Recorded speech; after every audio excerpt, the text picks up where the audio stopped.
আবারও আমি বলবো যে শিল্পীদের প্রতি আমি লক্ষ্য করে বলছি, শিল্পী ভাই ও বোনেরা, আপনারা সকলে আমাকে ক্ষমার দৃষ্টিতে দেখবেন। আমার কথাতে আপনারা কষ্ট পেয়েছেন, আপনারা নিজ কোনো ক্ষমা করবেন। হ্যাঁ, তখন আমি হুমকি অনেক পেয়েছি। এখন আমি সে নামগুলি বলতে আর রাজি নয়। যখন যেটা হয়ে গেছে তখন সেটা হয়ে গেছে। তো সে নিয়ে আমার একটা জিটি করা ছিল, জিটি আমার করা আছে। তো এখন আর আমার উপরে ওই ধরনের কোনো কিছু নেই। যদি কোনো আমি ক্ষমা চাইবার পরও যদি আমার উপরে কোনো ধরনের কোনো কিছু আসে, তখন আমি আবার আপনাদের মাঝে আবার বলতে কিছু বাধ্য হব। আমি চাই যেন আমি সকলের মাঝে চলি, আগে যেরকম ওপেনলি চলতাম, এখনো যেন আমি সকলের মাঝে ওপেনলি চলতে পারি। আমার উপরে যেন কোনো ভয় ভীতি বা কোনো হামলা বা কোনো কিছু যেন না আসে।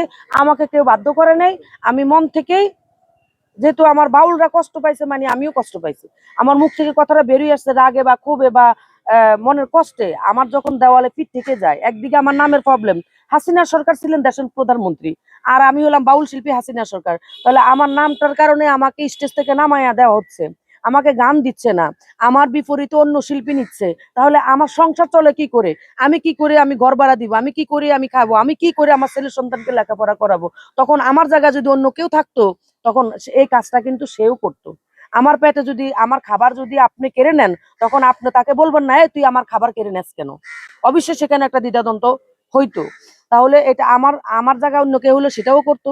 তো আমি রাগে হোক, ক্ষোভে হোক, কষ্টে হোক বা অভিমানে হোক, যে কোনো কারণ বশতেই আমি এই কথাটা বলেছি, যার জন্য আবার আমি রিপ্লাই করে সেই কথাটা যে যা করুক না কেন সেটা আমার দেখার বিষয় না।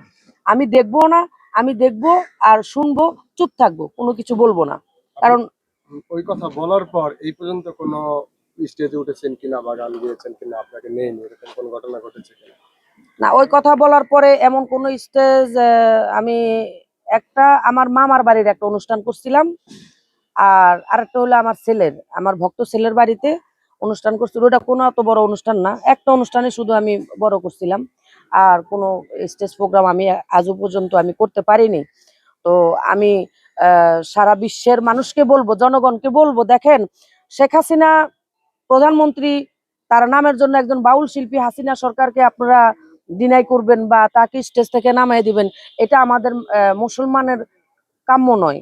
কারো পেটে কেউ লাথি দেওয়াটা এটা উচিত নয়। আমরা সকলে কিন্তু যে চুরি করে, চোরে চোরে চুরি করে কিন্তু পেটের দায়ী করে, ডাকাতি করে পেটের দায়ী করে, যে যাই করে সকল লোকে কিন্তু পেটের দায়ী করে। তো এটা আমার কর্ম, এটা আমার ধর্ম, এটা আমার নেশা, এটা আমার পেশা। এটা যদি আপনারা আমাকে না করার সুযোগ দেন, শেখ হাসিনার নামের সাথে মিল থাকার কারণে গান করতে দিবেন না, এটা আমার অপরাধ কি? সেদিকে লক্ষ্য না করে আপনারা সকলে যারা আমাকে গান দেওয়া থেকে বিরত আছেন, সবাই আমার ওই নামের দিকে আপনারা লক্ষ্য না করে আমাকে আপনারা গান করতে দিবেন। আবারও আমি বলবো যে শিল্পীদের প্রতি আমি লক্ষ্য করে বলছি, শিল্পী ভাই ও বোনেরা, আপনারা সকলে আমাকে ক্ষমার দৃষ্টিতে দেখবেন। আমার কথাতে আপনারা কষ্ট পেয়েছেন, আপনারা নিজ কোনো ক্ষমা করবেন।